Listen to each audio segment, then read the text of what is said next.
But before I get into what I'd planned to talk to about, what I found is a lot of times people have things that they would like to talk about that are more relevant than anything that I was going to get into, and I'm pretty adaptable.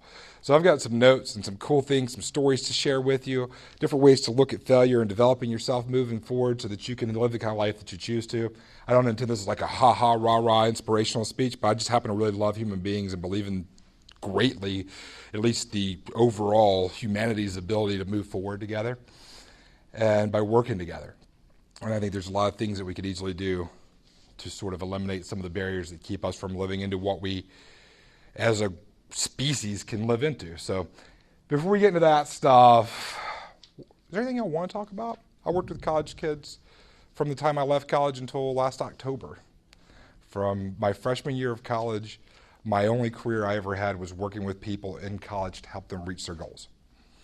And I'm fortunate enough to have a huge network of people that I love who I've seen go on to do great things.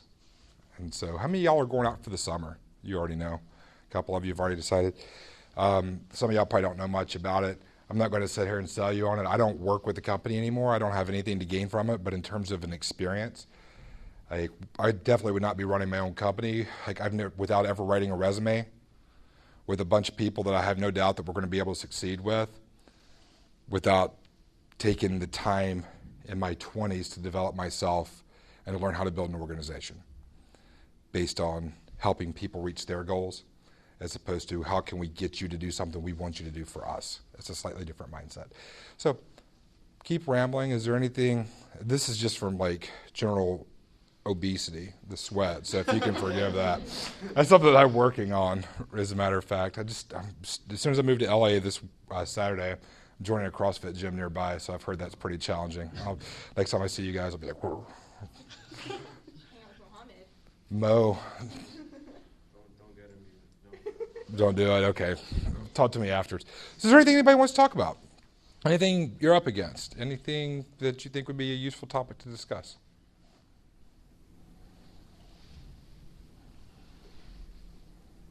I have a question. Okay. Like, you help people to reach their goals. Mm-hmm. So you have to reach your goals first so that you can help other people, or how do you do it?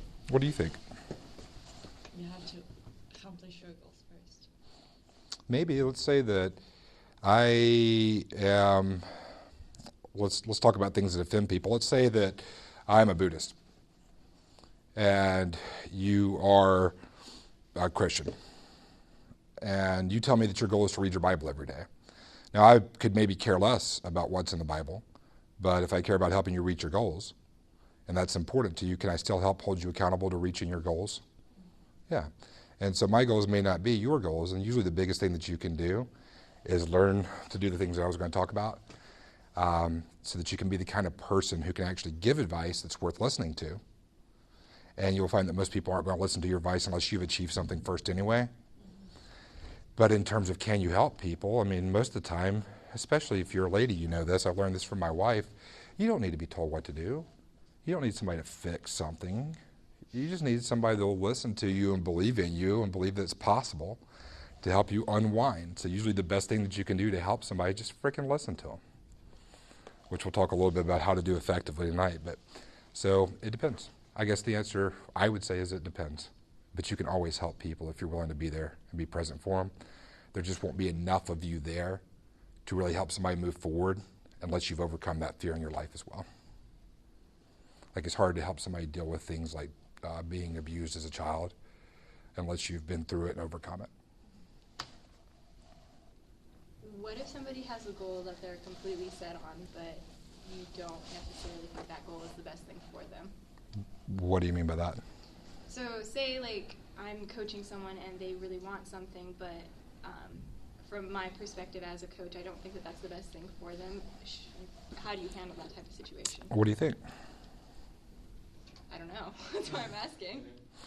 Well, I guess to answer that question, I have to understand exactly what the situation is. And I feel like if I say something right now, it's going to come across wrong. Do you want me to say it anyway? Of course. It's their goals. Mm-hmm. Like, it really doesn't make a difference if you want them to or not. But if it really is, like, if their goal is I want to go out and sleep with 1,000 people, like, hazardously, then that might be a good thing to talk to them about why it is that they need to, like, constantly be with somebody to feel good about themselves. Mm-hmm. And so you learn to address those issues as you go along too. Like, I don't know what the goals are. If the goal, I would say, is to hurt other people, or the goal is to manipulate someone for personal gain to the disadvantage, and those are goals that would probably be okay to talk to people about reconsidering. But if you look at the way we generally conduct our lives, I mean, we're all a bunch of con artists. I mean, look at your Facebook profile. How much is that like the person that lies in bed at 2 o'clock in the morning when you can't go to sleep and the thoughts that are in your head then? Where you still think about the stupid crap somebody said to you in middle school. Like, you're too fat, you're too stupid, you don't talk right, you don't smell good. Or maybe they just said, no, I don't want to go on a date with you. Or no, I don't want to be your boyfriend. They check no in that box that you passed. Like, I don't know. Like, we all learn these silly things about ourselves. But as long as it doesn't hurt anybody, then, and you're not teaching them to actively be more manipulative, but moving them towards being the good person that you believe they already are inside. And then, but don't compromise your own morals and values either. So if it violates that, then you have to have a conversation with the person about it. Is that too long of an answer? No, I mean, that makes a lot of sense. It's just like a kind of tricky situation. So We could talk about it individually if you'd like to. Okay. Or you could talk to Peter and Sure. Hermie. They're good too. And Matt's better than I am at this stuff. So what else were you wondering? I hope that was helpful. Thanks for asking questions. Yeah. How you don't let failure define who you are. Okay. Well, I've got a couple things about that. Can I go over this that we're going to do, and then it'll get into it. Is that what you want to have happen? All right. What's your name? Adriana. Hey, Adriana. I'm Lester. It's nice to meet you. Yeah, my name's Lester, so if you guys ever want to get in touch with me, it's Lester. It's like molester without a mo, so you can remember how to spell it. And it's just, and my email is lester@spreadinggoodenergy.com, because that's our company's tagline. So if you want to get in touch with me, be sure to, you know, to get in touch with me. My phone number is 919-423-5592. It will be forever if this gets recorded. So let's talk about that thing in the back of the room. It says, like, you know, not letting failure get you down. Like, when you were a kindergartner, this is one of my favorite stories. I saw a guy that came and gave a speech, and he said that in the morning he speaks to kindergartners, and in the evening he speaks to, I just had my pants pop open. Yes. I have a button fly, so if you'll excuse me for a second. That wasn't purposeful, but that was really good timing. About how to, like, look like an idiot in front of people. I mean, that's what we used to be really good at, right? Like,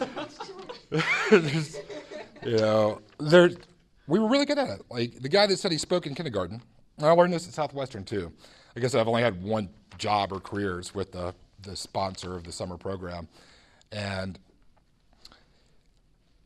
if you ask a kindergartner, can you dance? What do? Yeah, they just start dancing. They don't even bother answering. Like, yes, I can. I'm actually quite good at it. Let me tell you about my past. Whenever I wowed them and won a blue ribbon at this competition, I'm a great dancer. They're like, that's what happens when you're in college, because in order to keep dancing, if I said, how many of you guys can dance? I don't see anybody dancing. Same thing with singing. And those are just two examples. Like, what the hell happened to you? Like, what happens to us? Like, why do we stop singing and why do we stop dancing?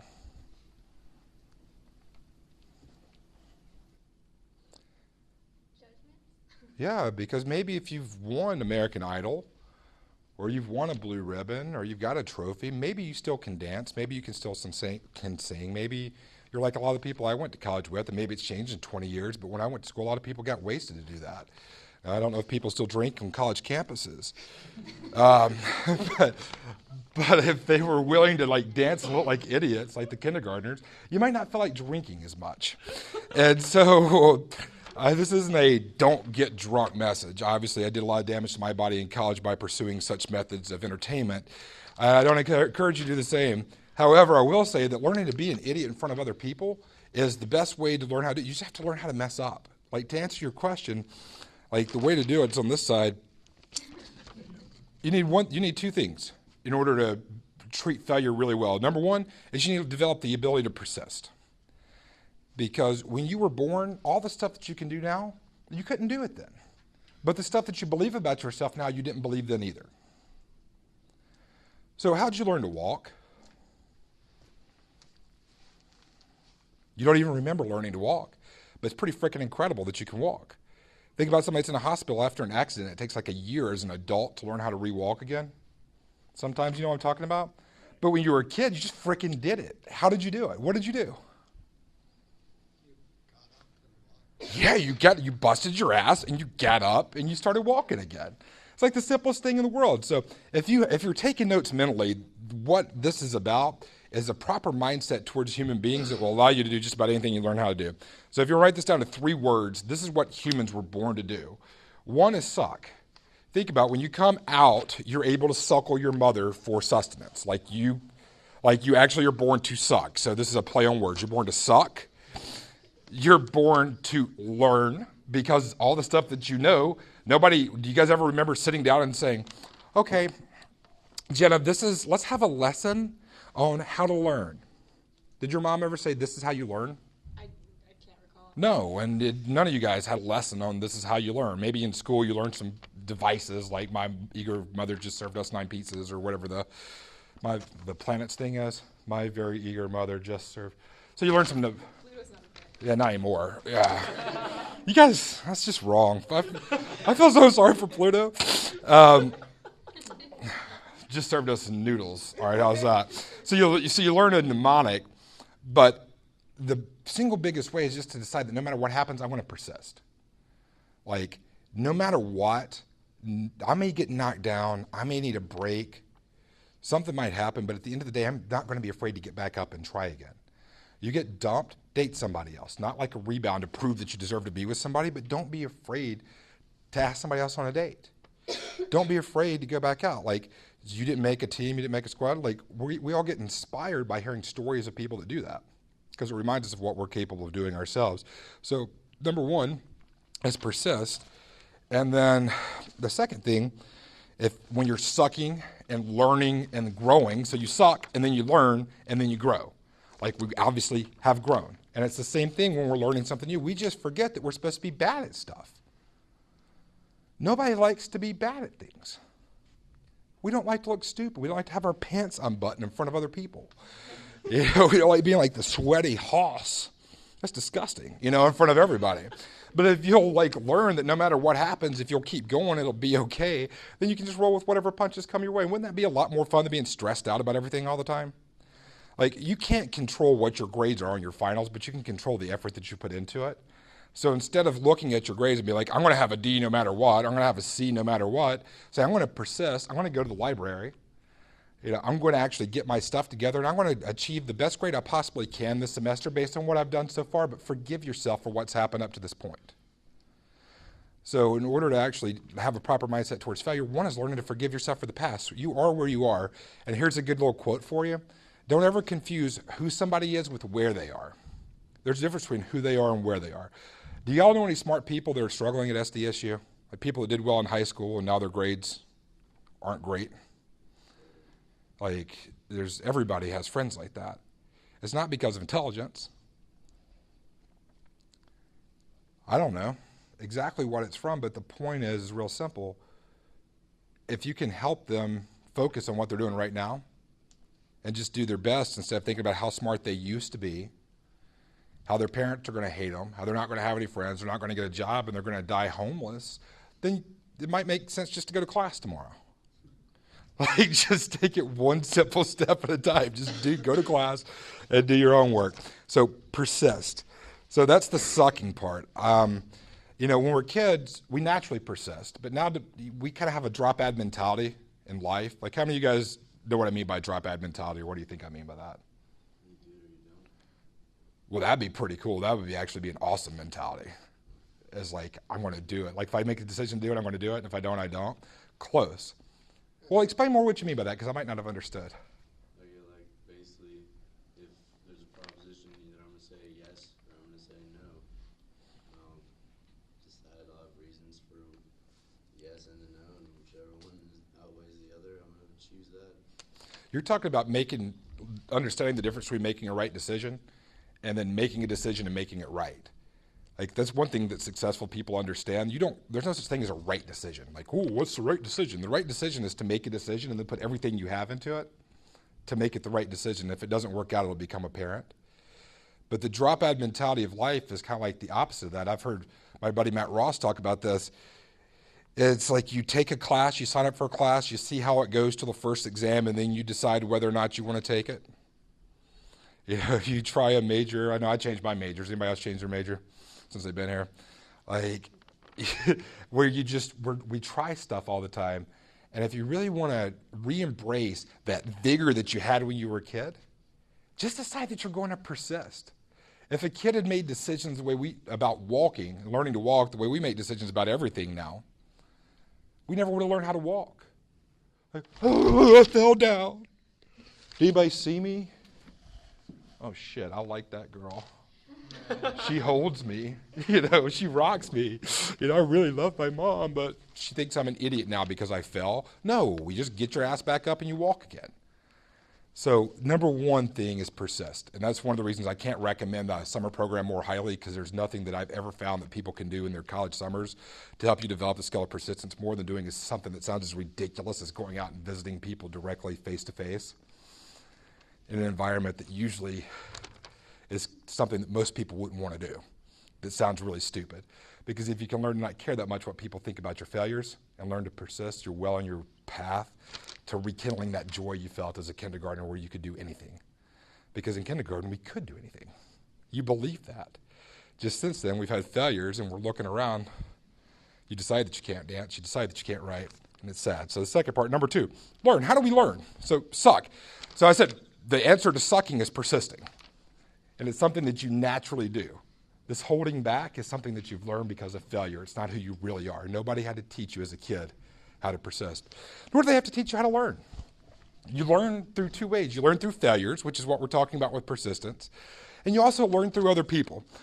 But to learn from other people, you have to be open to other people. So the first thing, I'm going to give you 2 or 3 tips about how to be a really good listener right now. This will help you because then you'll learn quicker from other people's mistakes.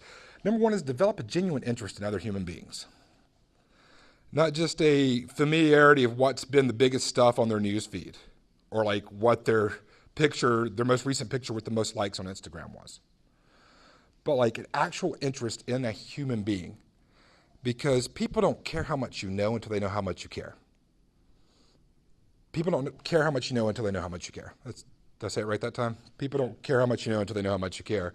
So regardless of how convincing you are, awesome you are, or anything else, it doesn't make any difference unless you actually give a crap about the human beings that you're talking to.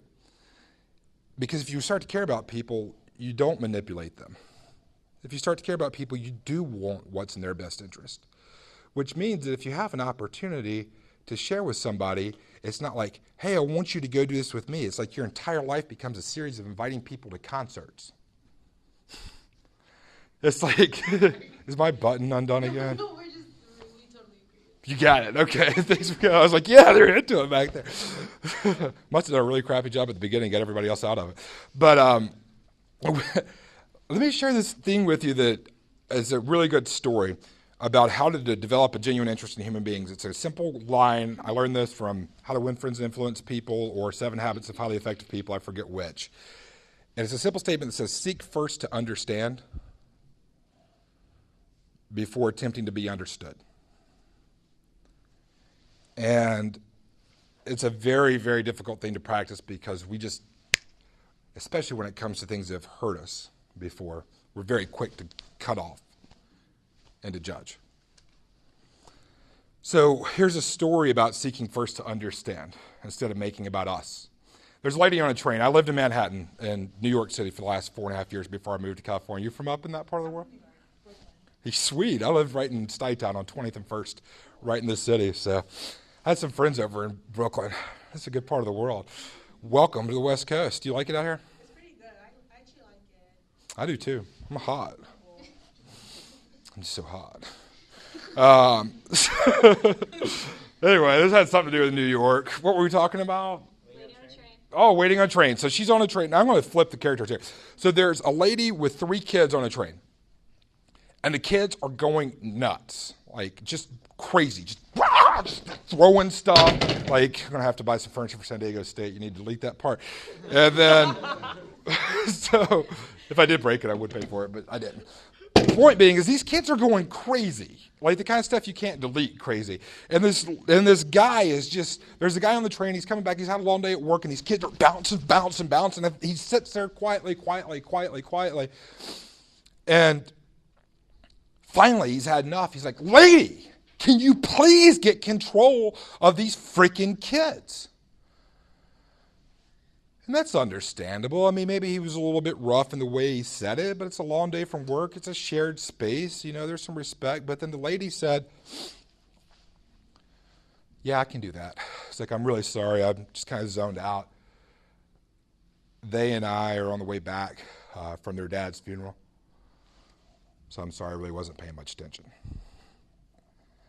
So how do you think the dude felt? Oh. Yeah, sorry about that. Maybe. But the point is he didn't seek to understand first. You know, and that's like our ultimate tyrannical belief. Like in our perfect world, we'd be able to tell everybody what to do, what to say, what to think, how to act. Instead of understanding where people are coming from. So here are 2 really good listening tips to help you do that. Number 1 is learn to ask open-ended questions. What's an open-ended question? J-Dog?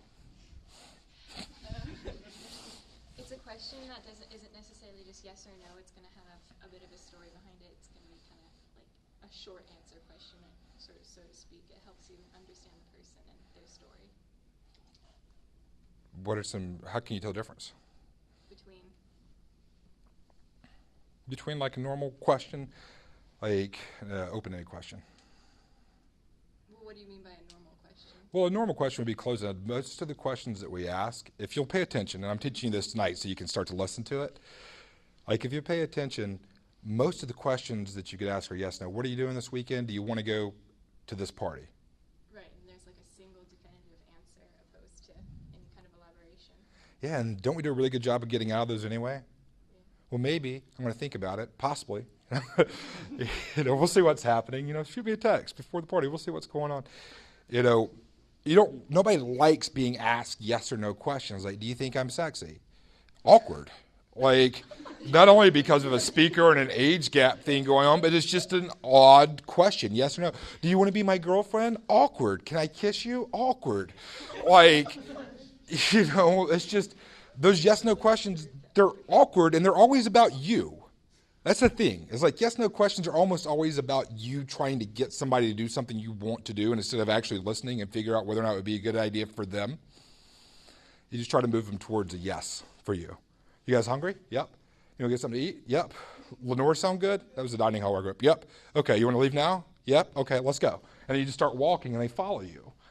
So the point I'm making is instead of that, just ask, so, Jen, what would you think about getting some food? I would love to go get some food with you. Do you have any good suggestions about what would be a good place to go? Yeah. Have you ever been to R&B? And that's a yes-no question.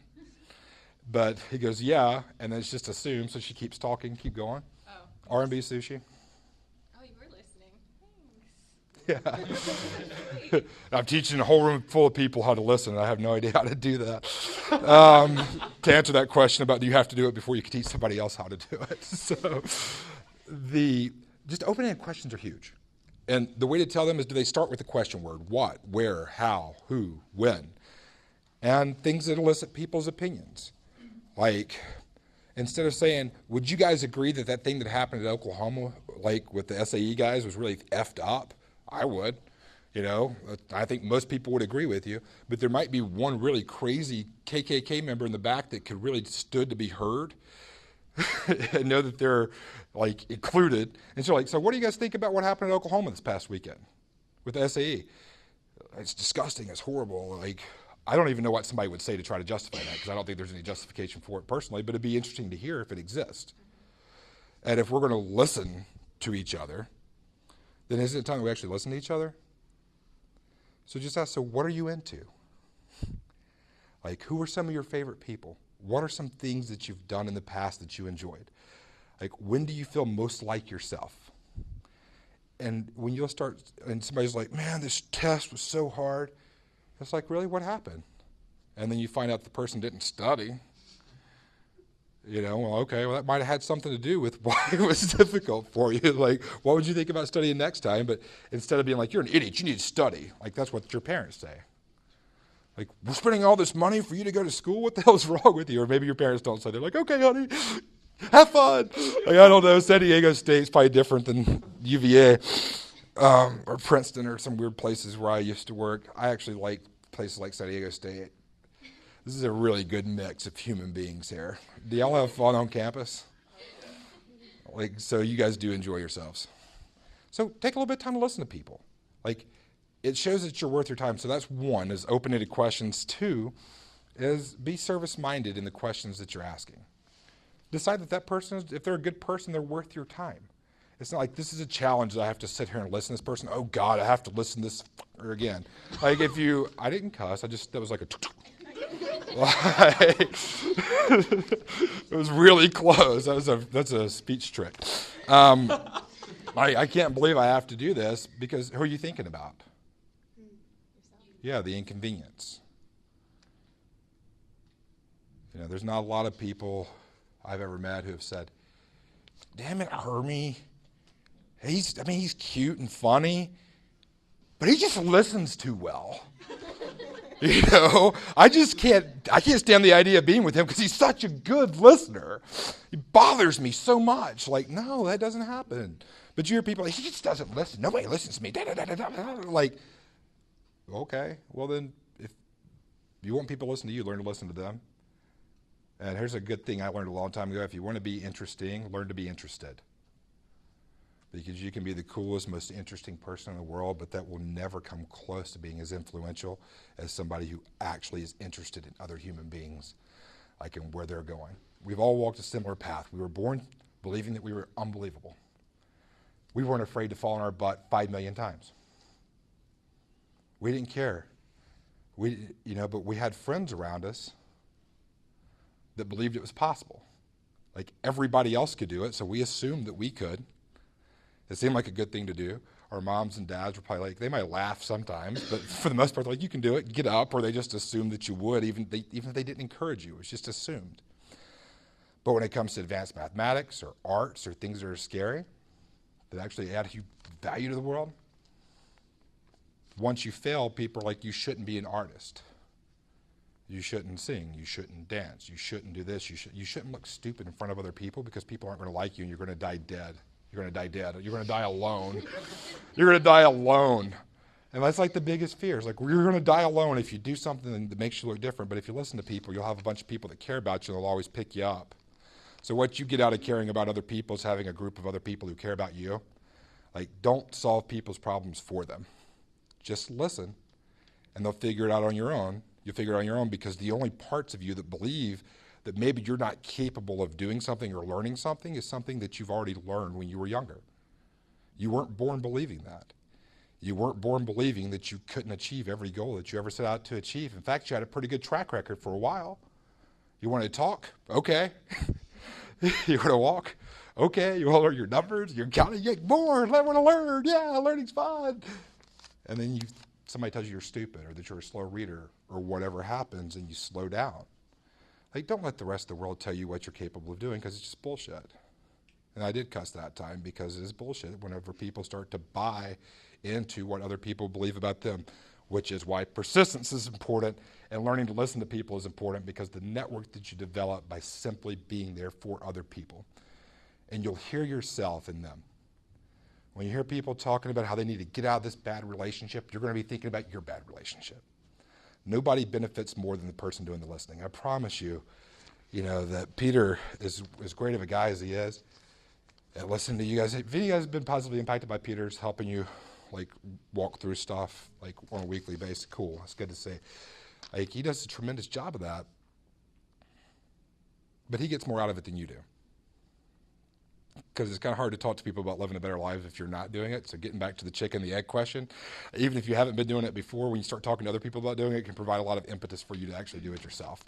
So 1, to rekindle your inner child and dance is to persist. 2 is to learn to, get through that by persisting.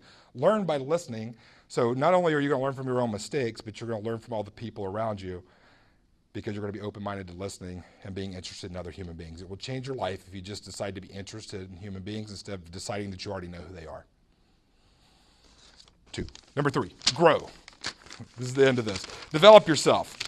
So one of the things that's important to be able to sell yourself doing is to sell an idea. So I've got exercise for you, and I've got 2 little points, and we can be through and then get together in our discussion groups, because we have suck already. And how do you get through the sucking part? Do you remember? Persist. So you get through the sucking part by persisting. And then what's the fastest way to learn? Listen, like to develop yourself into a good listener. Like, so you can learn from other people's experience and mistakes, and you can have a posse of people around you when you fall that'll help continue to believe in who you are instead of where you are. Where you are meaning you're a screw up because you just failed. No, that's where you are. That's not who you are. Just because you couldn't say water, when you started saying water, it probably like, your mom wasn't like, you idiot, you're never going to be able to say water. I hope that you thirst to death. No, like moms don't do that. They're like, it's okay, baby, I still love you, and you didn't even have to listen to her. Because that's, anyway, I'm getting way too far out there now. Getting back to the point. So yes, listening will help you learn faster. And then grow. So how do you grow? Well, that's a lot about what leads for. You know, there's your accountability. I heard that Aaron and those guys had come and talked to you guys about operating outside of your comfort zone. Also, Matt talked to you about some leadership stuff. And so I know there's a lot of people who have already heard a bunch of different concepts about this. But if you really want a simple idea for how do you grow, ask yourself, is it challenging or does it scare me? If it doesn't challenge you, you're not going to grow from doing it. If it's not a little bit scary, you're not going to grow from doing it. And in life, you know, if you can think about problems like this, because it's the growing part. If this is, like, for instance, this is a true story. Yesterday, we heard that there was a cat in my wife's car. And one of our friends heard it like 5 days ago. But we went out and looked and didn't see it. And then she went out yesterday and looked for it and didn't see it. We were getting ready to get in a car, and we had a note on the car that said, don't start your car. There's a cat in it. And so we just went and looked everywhere, and we finally found the cat. I've got some pictures, but we had to call the animal control people, and they had to jack up the car, and it took almost an hour. The poor cat was wrapped up in a wire, and its leg's going to have to be amputated, but we got it out. But it was tragic. It was oh my gosh, this cat is in terrible, terrible shape. Why am I sharing that with you? Because I found out a few hours later, after we took the car, the next morning we took it so that was 2 days ago. Yesterday, we found out when we were getting it fixed. So that's not, it just ate through some wires, no big deal. But the damage to the car is almost $7,000. And just for some wires. There you go with your Prius, you know. And so, save on gas, get destroyed on simple mechanical work. However, insurance will pay for it. But when I was 18, I remember getting really super pissed off when I had a flat tire. If I had a flat, I'd be like, fine, tire blew again. I was kind of hot-headed. Some of you guys may not be like that. I had some temper in me. But when things didn't go my way, I did not like it. It was not fun when things didn't go my way. And I thought, this is not cool at all. So let's say that this is the size of a flat tire. And this is the size of having a cat randomly destroy a car and do $7,000 worth of damage. And this is, you find your kid doing drugs with a prostitute.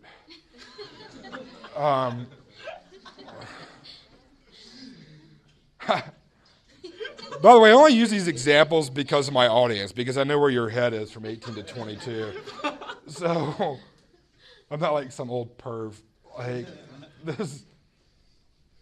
The only thing that changes is you. Because when I was 18, this was bigger than me. And so in the war of momentum, when this met tire, this was Wah! But then you persist, you learn how to put a tire on, it's not that big of a deal. And then I haven't encountered this one yet. But I know that all life is your problems are fixed. The size of your problems are fixed. The variable is you. Like, how big will you be? How big is your character relative to your problems? And so with that in mind, I've got a couple of simple ideas to help you raise your character without even knowing you're doing it, so you can develop yourself and overcome more problems more easily. We've already talked about persisting. We've talked about listening. And this third part is really fun as far as growth goes, is just deciding. Like, to grow, you just need to make a decision to do things that are challenging and rewire your brain for how it sees things. So here's the one little tip I was going to give you that will make a huge difference, is stop complaining. And help each other stop complaining if you're going to be a part of this organization. Now, that doesn't contradict what I was saying about listening. And the first part of listening to somebody might sound like a whole lot of complaining. Like, oh, it's just my teacher, and class is too early, and my professor doesn't speak English, and I'm trying to think of other things I complained about. And I got wasted last night, and Kelly's not calling me back or texting me. It's like, I'm just going through my mind from UNC. Stop complaining. And you can stop complaining by removing 4 words from your vocabulary, or at least make it a long way there. 4 simple words. One is can't. Just get rid of it. It doesn't do you any good. Like, it's just not true that you can't. And let me stop for a second before I give these other 3 words and give you an example. We are all descendants of people that were hanging out under trees a few 100,000 years ago or whatever. Like, we are descendants of people that were like eating a leftover animal that happened to fall over and die right in front of them while they were hunting, or some berries. And they were probably sitting there with some rotten meat and some berries with some fire that the lightning had caused. They're like, oh, this is great. Imagine if we could have this every night. This is so good, as they're getting soaked and rained on because they're just so happy that there's some fire. And one's like, man, I wish we could sit in a climate-controlled environment and have food shipped from all over the world that's fresh, that we could pay next to nothing for and use like 10% of the time to acquire the funds to pay for this lavish meals. Like, that's Chipotle, you know? And so here's the point, is that yesterday's impossibility, because the one like tree cave person would have told the other one, you're stupid. Like, forget about that. That's never going to happen. What are you talking about? That's impossible. But don't we live on the same earth that was impossible on? Like, look, we're inside a room away from the elements. At any time of the day, we could be in here and communicate effectively. We have lights. We have climate-controlled environment. These are things that human beings working together to make life better for each other that we just create. That's why you see more and more things going towards the direction of helping people come together instead of keeping people apart. Like, compete with yourself to improve every day by doing things that are challenging to you or that scare you. And compete with yourself to see how much of a difference you can make in the lives of others, and I promise everything that you want will come. I don't have a resume, like I said. I've never had a resume. But we are the first organization, the first company. We just got a credit line for an undisclosed amount of money that I'm not allowed to say, but is enough to start a legitimate company that we're going to be able to scale coast to coast. So any of you guys need jobs when you graduate, come talk to me. Between now and then, spend your summers working with these guys. It'll help you tremendously. So number 1 is can't. It's just not true. If somebody says you can't, you can say, I can't now. At this moment, I choose not to. Like, I haven't decided to do it. Because if you made a decision to do something, like you made a decision to learn to walk, you'd learn how to do it. So get over the idea of can't. You learn to walk, you learn how to talk. You can certainly learn how to play ping pong if you choose to do that. You can learn how to do chemistry. Second thing is try. Because try is just discussing language. Imagine if I said, hey, Hermie, I'm coming to pick you up. Or actually, I'm flying. If I were in Nashville and I said, I'm flying out tomorrow to San Diego, can you pick me up from the airport? And Hermie said, I'll try. Would I wait for a ride? I'll try. I'll do my best. I hope I can. I wish I could. I'd like to. All those words, I'd get another ride. You would too. So if you wouldn't wait for a ride from the airport based on those words, then why would you build your life around that same language?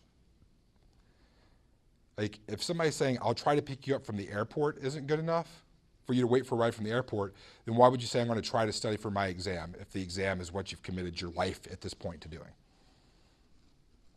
Why would you say, I'm going to try to do this? Just learn to get rid of the word try, and when you find yourself saying it, ask yourself, what is scary to me that's making me say try because I don't think I can do it?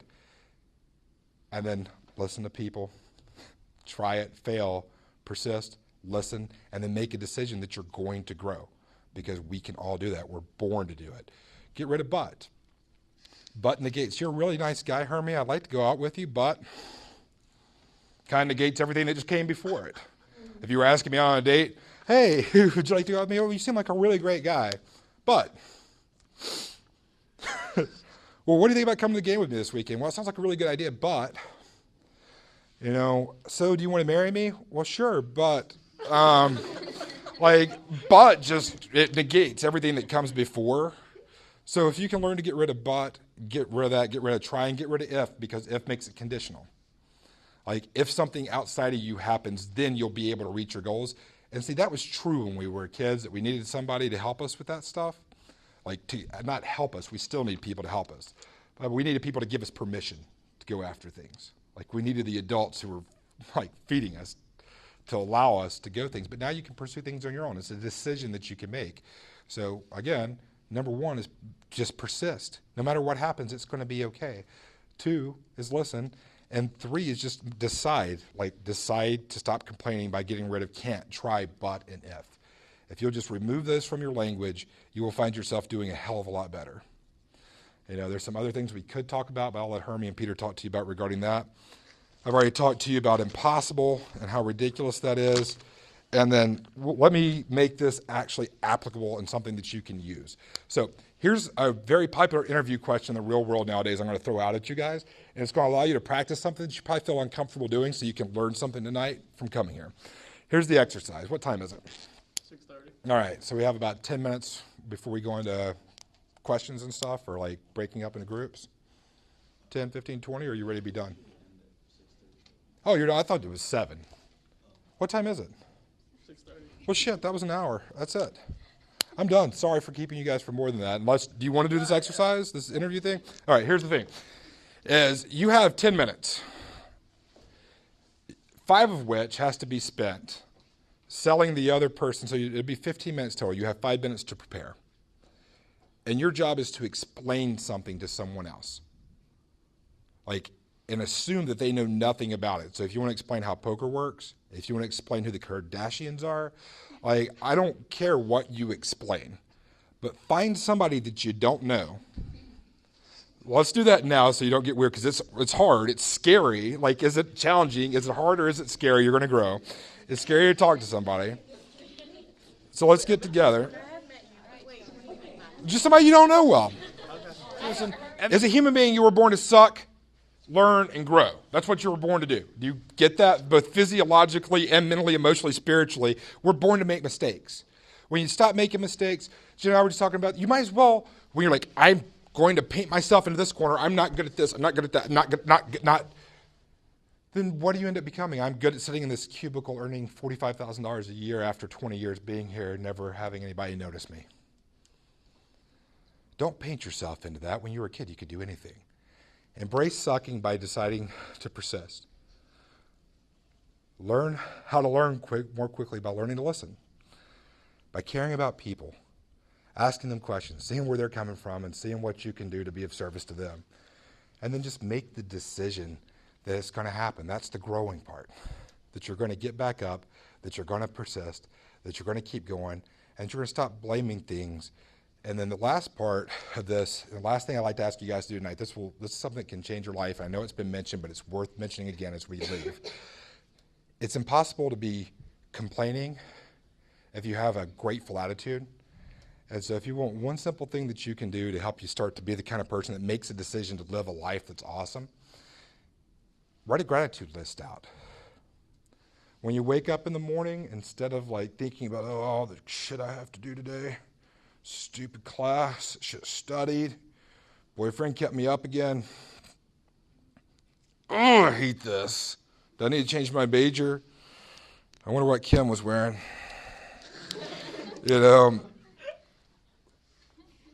It's just silly. You're going to screw up. Embrace it. Decide just to move forward, and then each morning write out list of 5 things that you're grateful for. Have that be the first thing in your mind. And it's also a really good intermediate step to learn to stop complaining. It's not complaining to say, I'm hot. It would be complaining to say, every time I come to San Diego State, I get hot. Because then I'm complaining about San Diego State. And then I'm also not taking responsibility for the fact that I could be in really good shape and I probably wouldn't sweat as much. So as long as you're complaining, you're not going to take responsibility for the things that you can do to make your life better, which is why gratitude helps. So just make a decision to be grateful. That's it. Suck, learn, grow. Suck, learn, grow. Be a human being that you were born to be. Thanks for having me come tonight, and the rest of it we'll give to Peter.